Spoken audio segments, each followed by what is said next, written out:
Okay, so this is the report Charlie made to CPS. CPS is telling this is the information that CPS called in, told the police dispatch. So let's see. He called in demanding a supervisor, no ongoing case with him or with me. Stated if we DFS don't go and fucking take his kids, he is going to do something fucking stupid and will be all your fault. DFS's fault. Ex-wife is Dory Brunkhorst, that's me, per CP, lives still at the Roberts Apartments.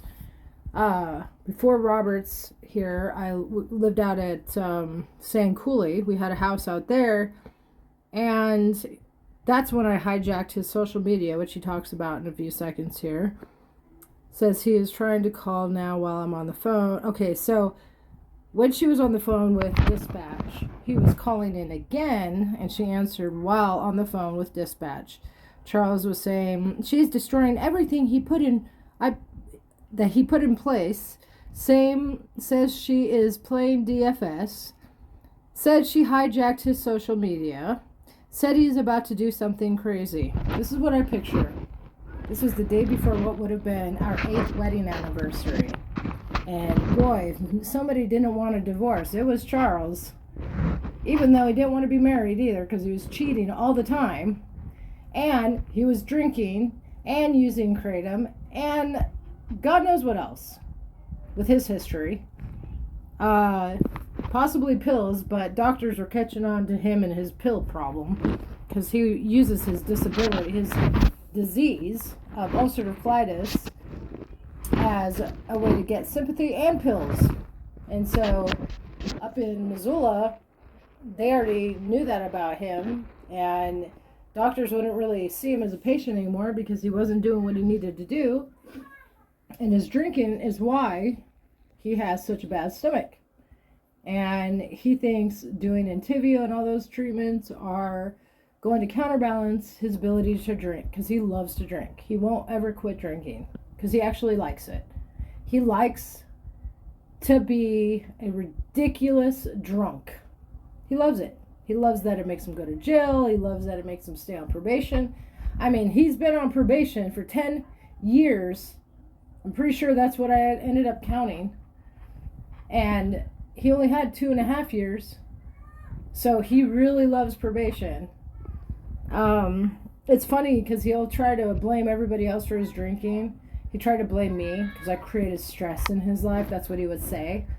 But it's like, you had 4 felony DUIs long before I ever knew you. I mean, his first DUI, he was 19. He ended up in prison for 4.5 years in California. And he was 19. This is all the way when he's like, when I met him, he was 27 or something. I don't even know. So, I mean, it's like, crap or get off the pot. Stop making excuses. He blames absolutely everybody. And that's also how he tries to control people.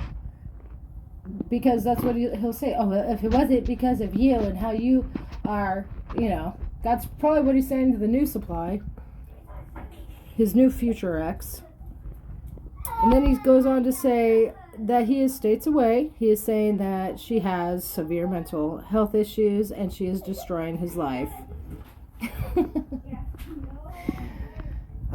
Says the man who's made over 20 reports against me, at least 16 of which I have. Some of those were archived, so I couldn't get my hands on, but I did get 16.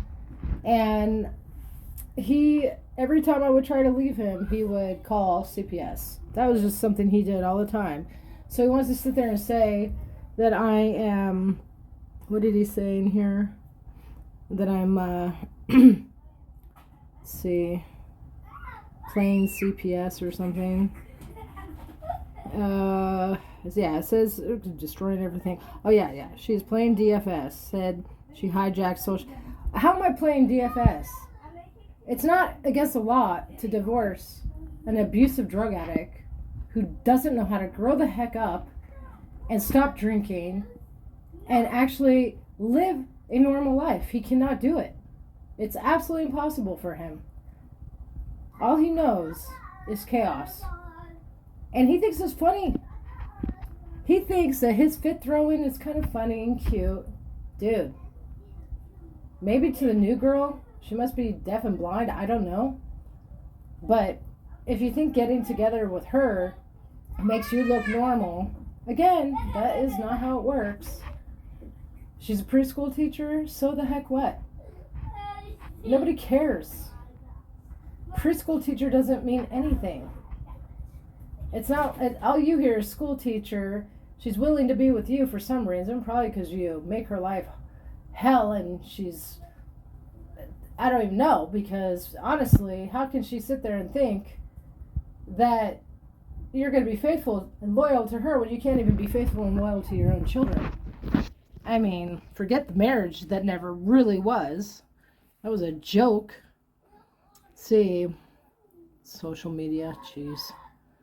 Yeah, he's mad that I have that social media because that was like 2.5 years ago, and he was stalking me, saying he was outside and he was coming and all these things. I want to know where he was at. It doesn't matter because we were married, and he should have done something about it then if he really gave a crap. He's just mad because he got busted cheating red-handed while accusing me of cheating, and I wasn't. But he sure did play that. He sure did play that tune.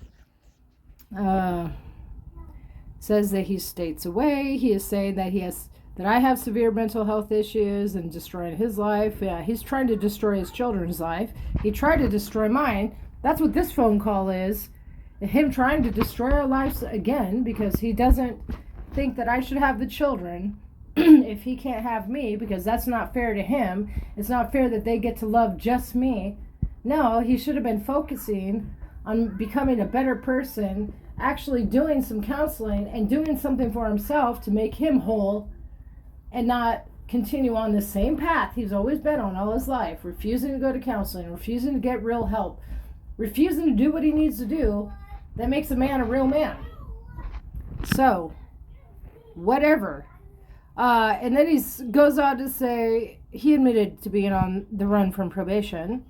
Charles is calling from blah blah blah number, saying they are going to take the boys, and what she's doing to their dad is no joke, and she's supposedly facing federal charges. Who's going to take the boys? A deadbeat? You think you can get together with some chick with the title preschool and her family has money and you can come into the residence of these boys and take them? I have custody.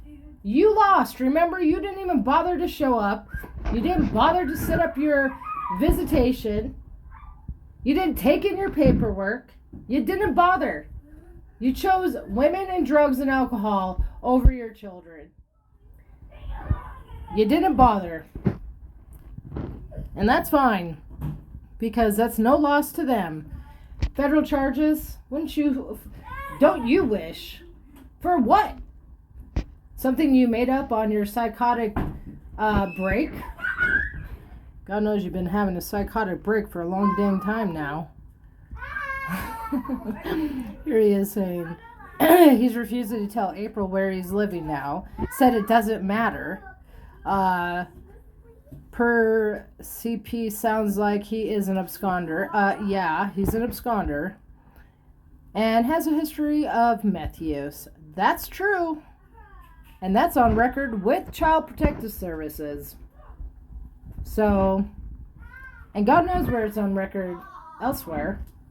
But yeah, I turned this into Nevada probation so that they would have it and know what they are facing for when and if he ever does actually apply to go to Nevada. They will know if they should take him or not. But so far, he can't apply probably. And that's what I was told. So I also sent this to the defense attorney and of his current case for January 2nd. Because the judge here, Judge Charlotte Beatty, won't give me a restraining order against him. She won't accept this by itself. But I'm turning it in on Monday to another judge who's in charge of complaints and things like that, and I was told to speak with him. So, and that's it. So he's dumb. He's dumb. He's on the, what does he want them to do with the kids if they took them? Oh, he wants to come and take them. That would be kidnapping. And you want to talk about federal charges? Now he's on an ankle monitor. The reason I know that is by complete accident, actually. But that's my guess, because his probation officer was adamant that he is definitely in Nevada, and that there's no way he's not in Nevada. And she could not know that unless, for a fact, she could not know that. She could not say that with confidence like she did unless he was on a monitor. So that's pretty funny. This girl is paying. He's using this girl so big time for her money that I can only imagine. I can imagine a few things. But he's using her for her money. Paid $2,000 to bail him out and bought him a lawyer? Seriously? I found that out from Missoula. So, I find this so ridiculous. And yeah, he is absolutely off the Richter scale. This guy has been going on and on with accusations like this for quite a while. But this is the epitome of narcissistic abuse. He says I hit back too hard, but he's always trying to get my kids taken away. He's always trying to get me in trouble for stuff that I'm not doing. I've never had a day in jail in my entire freaking life. And the only time I've ever been charged with anything was because I was with Charles. And he is the most instigatory person, and he sets people up. Whether it's at work, within the home, he'll say things like, if you try to leave, I'm just going to tell the cops you hit me and you'll go to jail. If you try to leave, I'm going to call CPS. And then they'll just take the kids away. And then he calls CPS whenever you do leave. He tries to set people up constantly. If you worked for him, he would try to not pay you. Yeah, the list goes on. The guy has dug himself his own hole. He had a good life, but he was never clean, never straight. Only I didn't know that. I mean, it was insane. Like, you would think it would take way more effort to live like he does. And then it would to just be straight.